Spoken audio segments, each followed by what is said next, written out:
some breakouts, though. Was that pretty cool? So, welcome to National Boot Camp! I am James, and this is my beautiful half, Miss Angie, the love of my life, my everything. And in the great words of Jay-Z, I do anything necessary for her, so don't let the necessary occur. You heard? Go ahead, babe. Oh my goodness. Oh wow. I don't even know where to begin. Let me begin with thank you, Jane and Andy Albright, for bringing us back into the Alliance. We were actually homeless for a few years, but you know, my husband, we were homeless going from home to home to home to home until I dug in his behind and be like, you know what? It's time to get back home to the family that we knew, because out here we're homeless, we're naked, and these people are not doing anything for us. So Andy and Jane gave us a home back to come to, and I'm so, so, so thankful and grateful and excited to get the opportunity to come back and be great again, I guess. I don't know. I'm not sure if the stuff is up there. It's up, just hit the button. Okay, so this is my little happy family. We're actually in Atlanta now by way of New Jersey. Jersey in the Yes, house. this is our son, Haas, my daughter, Olivia, the little one in the back, my baby, my grandson. My oldest has a master's and she's a therapist. Haas is a general manager for a sneaker store. And then there's Jamie, the little one that pledged in March to join the military. So we're actually at boot camp this weekend, and my baby girl, 18 years old, she just shipped off to boot camp on Tuesday for the Air Force. Yeah. Yes. She's actually in school to be a pilot, and 3 weeks ago, she actually flew a plane by herself for the first time. Yes. She's incredible. I'm not doing good. I'm not fine. I'm going through it. Because the military don't allow, when you're in basic training, to have contact with your kids. And it's been the hardest time for me to get through me not being able to talk, see, and laugh with her. So I'm going through it. I'm having a hard time. She did finally call yesterday to let me know she has been up since 1:50 in the morning. She has EC something, I don't know what that is. But she EC duties, and she had been up since 1:50 in the morning, and she didn't get to bed till 9. So yeah, just pray for my baby, that she makes it through and all of the things. I'm not sure if anybody here knows my story. Some of you do, some of you don't. I was diagnosed with cancer back in 2010. This is me when I started growing my hair back after chemo. Actually, last Friday, I celebrated 14 years being cancer-free.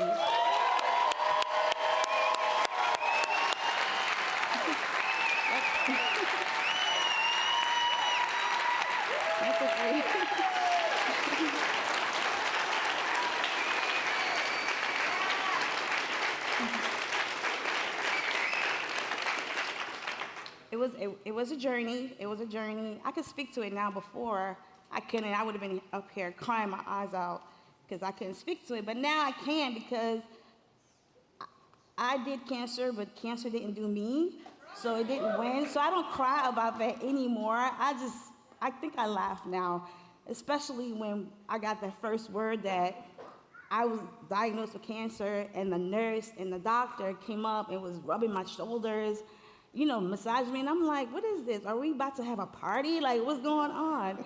So it was weird, but 14 years cancer-free, and I am so grateful for it all. Yes.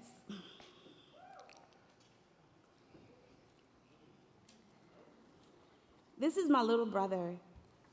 His name was Jimmy. The picture on the maybe left to your right with the suit was on my wedding day.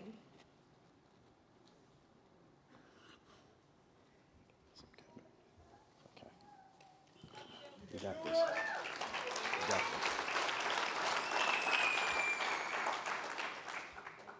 And the picture on the right was the day that he had a heart transplant at 25. Now, while I was going through my cancer battle, a few months later, my mom called me and was like, something's wrong with your brother. And I'm like, what's wrong?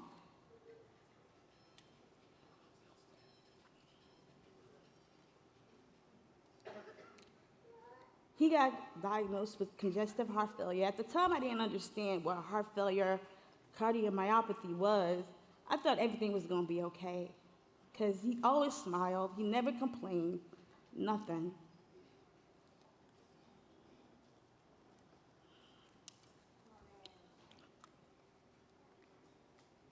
He got this heart transplant, and a year and 1 day later, he passed away from not even congestive heart failure. It was actually fluid around his lungs. The heart didn't reject, but he built fluid around his lung, and he didn't make it. Doing all of this, we had moved to Georgia, and my husband didn't have a job. We had completely went from having everything to literally having nothing, to getting our car repossessed, getting our garbage can repossessed in Georgia. If you live in Georgia, you know they will repossess your garbage can if you don't pay your garbage can fee. Yes. We didn't have to get our car repossessed, but my husband is very hard-headed. He don't listen. My brother had passed away. I did not want to deal with going to the Super Bowl fight. If y'all don't understand what the Super Bowl fight is, it's Super Bowl Sunday. I did not want to go to that Super Bowl game. I was in my ways. I was sad. I was hurt. But he insisted that we go to the Super Bowl fight. And like I said, it's not a game, because when I got to the Super Bowl place, it was a whole bunch of people that I didn't know, and they were fighting whose team was gonna do what and who was gonna win what or whatever. So I sat in a corner by myself, mad, with a whole bunch of people I didn't know, and then 5 minutes later, there's a knock on the door. It's the police or whoever is like knocking hard on the door, and I'm like, okay, I'm not home. I know we're safe. So the man, whoever opened the door, the man flashed. You know how the police flasher, like flashes you? So he's flashing in the house, and I guess he was asking who car it was outside, and the person was like, Angie. He didn't call James. She said Angie in front of everybody, and I'm like, what? Like, what did I do? So the guy that was outside was actually the repo person. He had my car hooked up to his repo van, ready to take it. The reason why he didn't take it was because my daughter's car seat was in the back.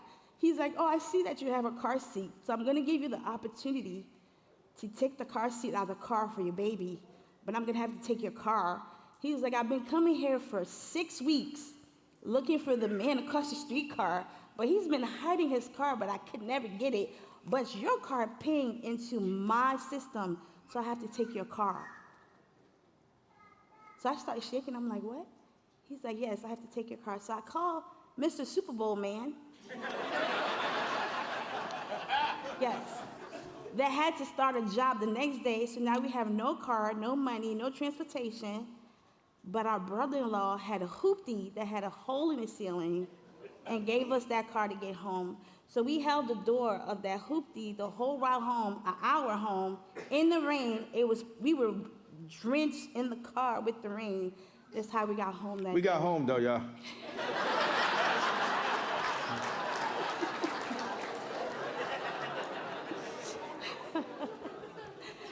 We joined the Alliance in 2015. Some of you know us, some of you don't. And we were here doing Awesome, doing great. We had a whole family here. And then my husband got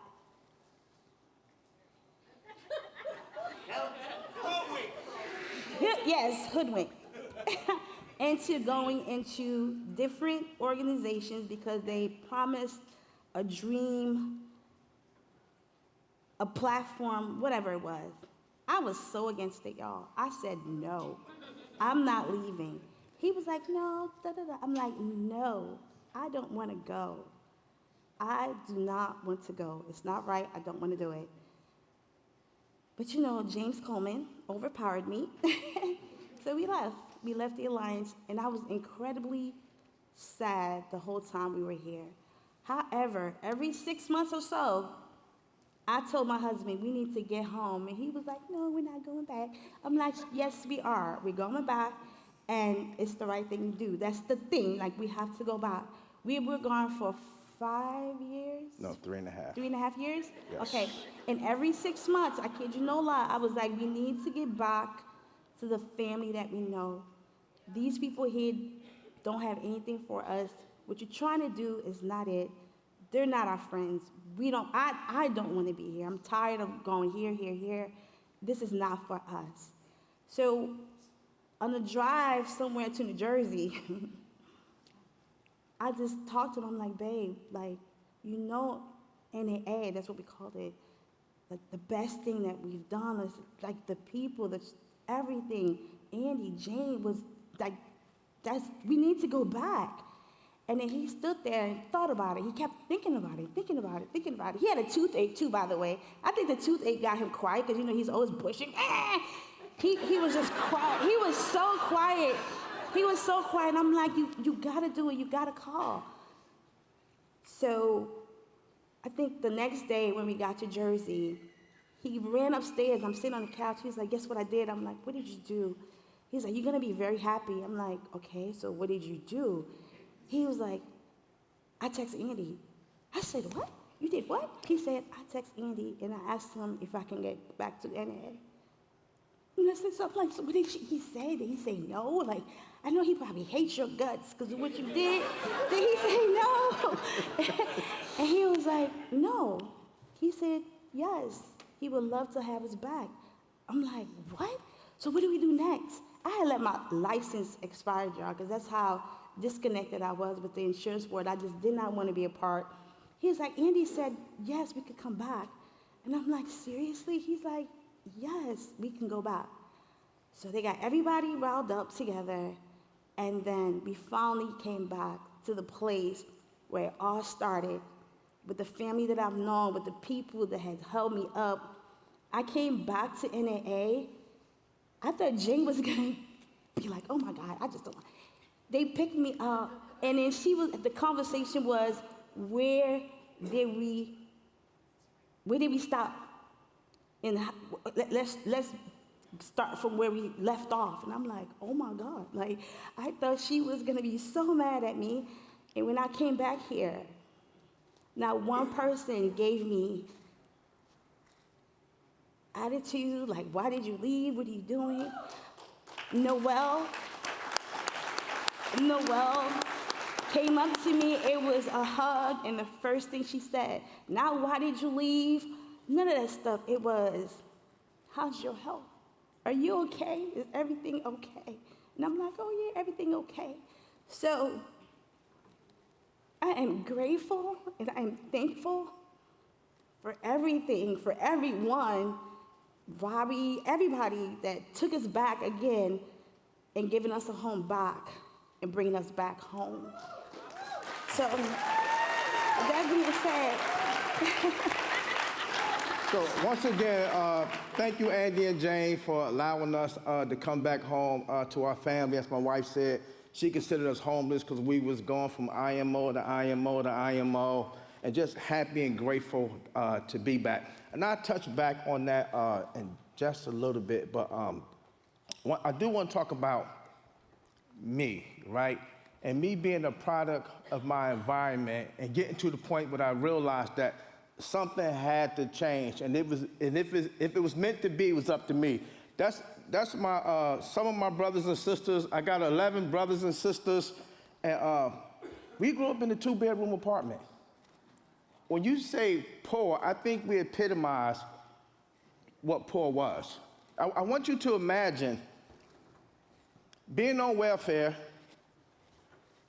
11 brothers and sisters in a 2-bedroom apartment, and you're getting food stamps, and there's not enough food stamps to last to the end of the month. We would have to go to the corner store with a note and ask the man, can he give my mother credit to give us some food to get us through the rest of the month? Here's the problem, folks. My dad was an architect and a junkie. My dad gave all his money to the dope man as soon as he got it. And then he ended up losing his job. At 9 years old, I walked into the house one day and I saw my father nodding. And I said, "Ma, what's wrong with Daddy?" And she said, "He high." And I knew at 9 years old, I never wanted to get high. So to this day, at age 57, I've never done a drug in my life because of how I saw my father. See, I did not want to be that. My dad taught me how to hustle. So I grew up in the streets. Anything you could think of in the streets that happened, I did it. Outside of getting high. I was so bad growing up in the streets that my brothers and sisters, they had a reputation that they was my siblings and nobody could mess with them because they was afraid of what I was going to do to them. By the time I had turned 15, I had already got shot once. See, understand this. See, everybody that's been in the military, I give y'all a round of applause. Grateful for y'all service. You know, here's the thing. They train you all in the military how to shoot. Hint, clue, ain't no training in the hood. Everybody got guns, everybody shooting. Okay? My mom told me, she said, by the time you turn 21, you're going to be dead or in prison. By the time I turned 22, I had already been shot twice, and I was looking at life in prison. I got caught with a half a kilo of cocaine, 8 guns, hollow tip bullets, everything. My mom was at work, and somebody took the newspaper to her desk and said, "Miss Coleman, isn't this your son?" You know how embarrassed she was? Not to mention, she was a minister. And I'm the child that's putting all this extra stress on her plate. But to me, I didn't care. To me, I was living my best life. And they got locked up. First time I got locked up, I did 9 months. And when I did that 9 months, my buddies in jail, they called me Hassan on the street. That's why that's my son name, Hassan. They said, "You coming back?" I said, "Yeah." I knew I was going back because I knew what I was going out there to go do. And I went back. When I went back, that's when I caught the 6 years. See, the recidivism rate is 87% for people that go to jail and go back to jail within 3 years. And guess what? I was part of that number. And I didn't care because at the time I had no kids. I didn't want no kids. Why?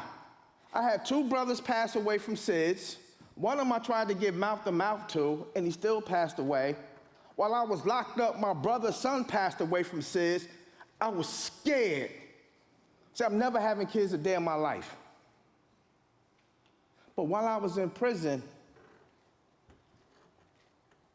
I was selling drugs in jail.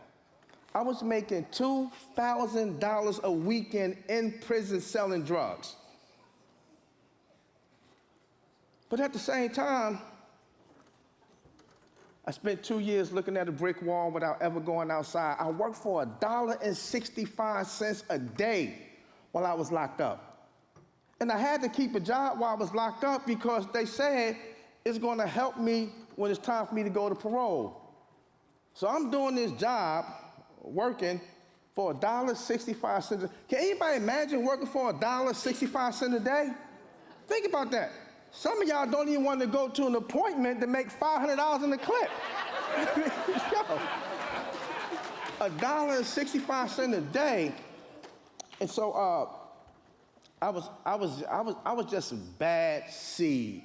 I beat up the correction officer when I was in prison, and the police beat me up. They jumped me. Then they stuck me in a hole. They kept me in a hole for 2 weeks. I was allowed to come out the hole once a week. Once a week, they allowed me to come out the hole. A hole is solitary confinement, where you completely shut off from everybody else. They're gonna give you food through the door. There's no TV, there's no nothing. You can go take a shower a day and go back in your room. You got no books, you got nothing. You're just there in the hole in solitary confinement.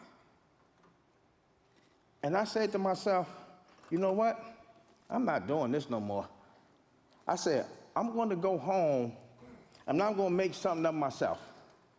I said, I'm going to go home. I said, in my first 5 years of being home, I'm going to make 6 figures in corporate America. So I started telling some of my buddies that I was locked up with. They said, you've never been to college. How are you going to make 6 figures? And I was like, well, forget them. But I learned something, though. I learned not to tell people what it is I'm going to go do, because everybody ain't happy for you. You got to understand, your dream is not nobody else's. And you can't expect them to get excited as much as you are, because it ain't theirs. And so, here's what happened when I came home. My buddies that never came to see me during my 6 years in prison, as soon as I came home, yo, bro, we got you, son. And guess what they did? They gave me drugs. They go back and sell. And I was like, nah, check this out. Look, just give me half of that in cash and we're good. Now you're gonna make more money. I said, okay, all right, this is what it is. And in 2 weeks, I had stacked up $26,000 in 2 weeks on the street. Not for me personally selling, because I had what we call runners on the street working for me. See, I'm like Jadakiss. He said, hey, I'm good in the hood like quarter waters and sunflower seeds all day, every day. So when I came home, they were still scared of me. And they did whatever I told them to do. And one day I sat there and I said, what am I doing? The same stuff that sent me to jail, the same people that didn't come see me, they give me the same stuff to go back to jail, and these supposed to be my friends? There's something wrong with this picture. I'm like, I can't do this. So I called one of my partners over. I said, look, man, check this out. I go in the closet, I get the bag, I say, yo, I'm done. I'm done with the streets. He's like, Haas, nah, man, you shook. I know you just finished doing 6 years, you shook. I said, I ain't shook. I'm not going back. Everything I get from this point forth is because I earned it. Not because I done had people do illegal stuff. I'm not going out like that no more. And I kept about $400, and I went and got a job at the sneaker store. And the job was paying me $5.75 an hour. How many of y'all understand I was frustrated? Because I just had stacked up $26,000 and gave it away. I got a job for $5.75 an hour. I was making $2,000 a weekend in jail. Like, I think I'm hustling backwards now, right? But I said to myself, it's more than what I had before legally, right? And that was the key for me. Because at the time, I was still on parole. I had to do 8 years of parole. Because the amount of time they gave me. Did 6 years in prison, I still had to do 8 years of parole. And my 8 years of parole, that was with me doing good behavior. Otherwise, I did 16 years on parole.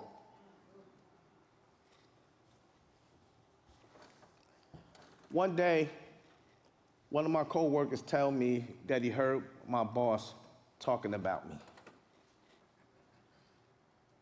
I'm fresh from prison. I'm still a street dude. So I go up in the boss office and I invite him outside to fight. You got something to say to me, say it in my face.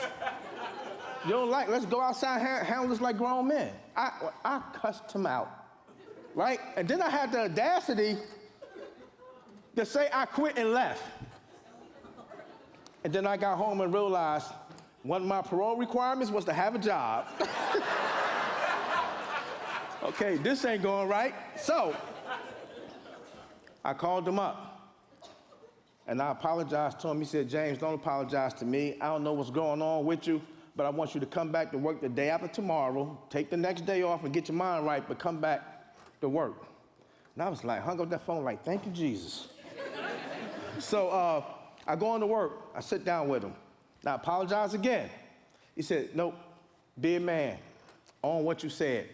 He said, here's the problem, James. When they heard me talking about you, I was talking about you because of what I see in you. He said, you see, you got what it takes to be successful, but you don't know that. And you don't know that because nobody never, ever probably said that to you. He said, I see it in you, but it's not about me seeing it in you. It's about you seeing it in yourself and recognizing it in yourself. Right? And I was like, okay. He said, here's what I want to do. I want you to work with Mr. Jamie Hammer. And I said, okay. He said, he and I are going to mentor you to help you succeed. And I was like, okay, I like the sound of that.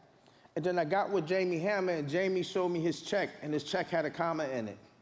And I said, you made that at the sneaker store, at the store? He said, yeah.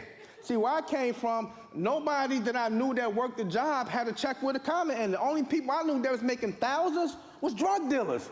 We made that money, not nobody that had an actual job. Because that's the environment that I grew up in. See, I was a product of my environment. And he said, James, look, here's what I want to do. I want you to listen to what I say, do as I say, and I want you to work on yourself. I said, wait a minute, work on myself? Oh, I could listen? I could do, what do you mean work on myself? Because I've never heard that before in day in my life as a grown man. Nobody never told me to work on myself. And he explained to me, we're going to work on your sphere of influence, we're going to work on your character, we're going to work on your morals, we're going to get you to understand your values, all of that. Changed my life. Changed my life. So my goal to make 6 figures in 5 years, it didn't happen in 5 years. It's actually happened in 6 years and 2 months with no college education.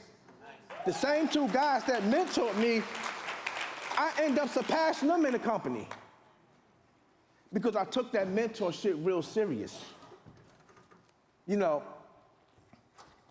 meet my beautiful wife, she gets diagnosed with cancer. And at the time, I'm a district manager for Best Buy. At the time, my salary at Best Buy is $165,000. With bonuses, I'm making over $200,000 a year. I'm making my own schedule. I'm living life. I'm driving around in the Benz coupe. Life is good. But I asked them, can they transfer me down to Georgia or to Miami to get my wife closer to her parents for a better support system? And he said, James, I don't think we should have this conversation now. You got New York #1 in the company for the past 7 years straight. Let's have this conversation a year or 2 from now. And I said, hey, look, man, I'm gonna get up and lead this meeting because I'm gonna say something to you, you're gonna say something back to me, and I promise you it's gonna go left real fast. Because for me, I can't put a price tag on her. In no shape, form, or fashion can I do that. And that day, I made the decision to walk away from that $165,000 a year salary job and come to Georgia. Now, like my wife said, they repossessed the garbage cans. Now, I didn't know that they did that in Georgia. I probably would have picked another state to move to, right? But we was in such a bad space financially that my wife would dig through the couches to see if we could find some change to feed my daughter. I remember having a conversation with my daughter, and this conversation hurt me because I had to look at my daughter and tell her, hey, Daddy gonna have to send you to Florida with your grandmother because I gotta figure it out. I messed this up as your dad, and I gotta figure this out. And my wife said, baby, we're not going to Florida. If we gotta live on the street together, then we're gonna live on the street together. But we're not leaving you. We're gonna figure this out together.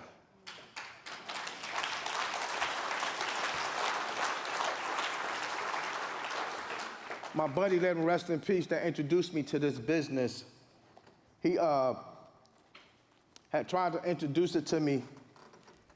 He tried to introduce it to me 2 years prior, and I had said no. That's just some little pictures of me in prison with my baby sister. You know, you see I was wearing my regular clothes in jail? They wear uniforms all day today. My wife said, call Eric. I said, no, Eric sell life insurance, I'm not doing it. My wife said, if you don't get in that car, Eric, it's gonna be a problem. So I called him up, and I said, hey, you still doing life insurance? He said, yeah.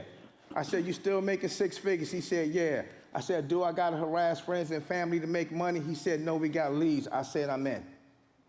In my very first meeting I came to, Andy Albright was at that meeting. He had Riddle with him. He had Davies with him. And I was like, these people making some money. I think I could do this. And I got started in business. That's my son right there, right? I gave him a surprise visit on that particular picture right there. I drove to North Carolina, gave him a surprise visit, and we was both reading the same book. But when we got started in this business, at 14, my son tried to commit suicide. And we had to deal with that. Like, I want you to think about you trying to start something to fix your financial mess that you in, and you get a phone call that your 14-year-old just tried to commit suicide. That's enough for anybody to say, I'm done with the business. I need to put focus on this. A year later, at 15, he tried it again. You're going to go through stuff while you're building this business. But it's not what you go through, it's what you grow through. And I want to say, during that time, Miss Diane Lampy, thank you for being there for us during this time.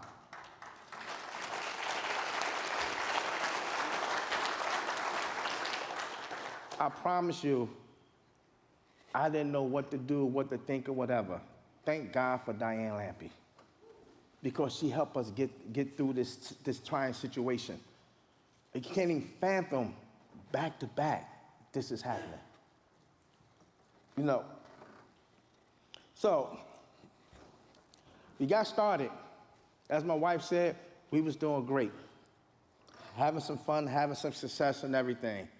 I got big-headed, right? People dangling the carrots. Yeah, absolutely, they dangling, everything's shining, and it's looking good. And I decided to walk away. See, how many of y'all was around when Andy gave out those retirement plans to his people? Anybody was around? My wife and I received one of those. And I walked away from it. And I said I would give it back. And Andy patiently waited for 9 months for me to sign it back over. Then his attorney reached out to me, and I ignored the letter. And then we got sued. People like, how the heck you go back to NAA and Andy sued you?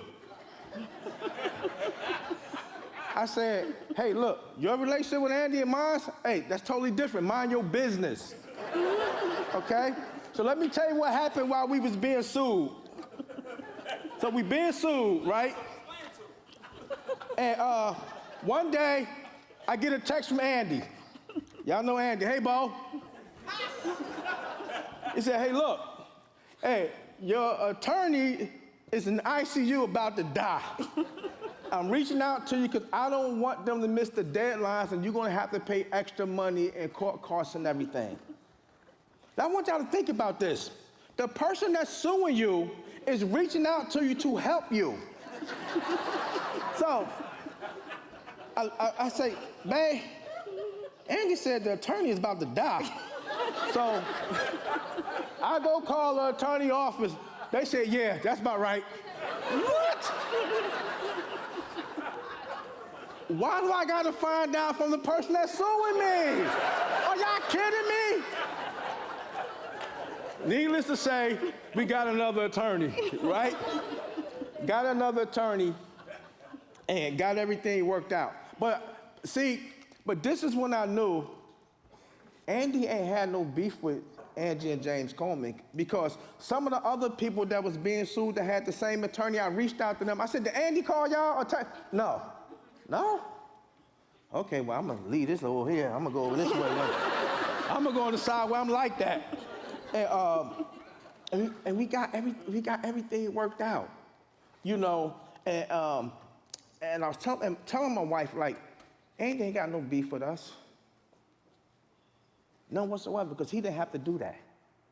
And then when I called them to come back, Andy did not have to say yes. See, here's what I want y'all to understand. The whole suing thing, you got to understand, it's business and it's personal, right? It's business from the alliance side of things, right? But it's also personal. Why is it personal? Because Andy has a responsibility to also protect his friends. Adam Cash is a friend, right? Abian is a friend. Davies is a friend. He has a responsibility. And as people, we have to understand that. See, here's what the street did for me. The street taught me a great job on survival in the streets. But here's what the street didn't teach me. The street didn't teach me nothing about emotional intelligence. I had to get mentors in my life to learn that. I had to allow myself to be coached. People say, oh, James, you're doing better. I'm so glad you found God. God was never lost. I didn't find God. I just made the decision to recognize God and go back to how I was originally brought up. God ain't never lost. I was lost. And here's the thing. Not only was I lost in my faith, but I was lost from my family. I was the prodigal son, and Andy and Jane took me back. Y'all better understand where y'all at today. This is real. We came back. And July made a year that we've been back, and in that time, the actual money made was $298,000 in 12 months. I'm so grateful for the alliance because my baby girl that my wife showed the picture of that's in the military, she's in school to be a pilot. And because of NAA, we get to pay $700 a week, every week, out of pocket for her to take her flight lessons. Because the school don't cover it. That's because the heart that Andy and Jane have, the forgiveness that's in their soul. See, when you do right by people, people gonna do right by you, right?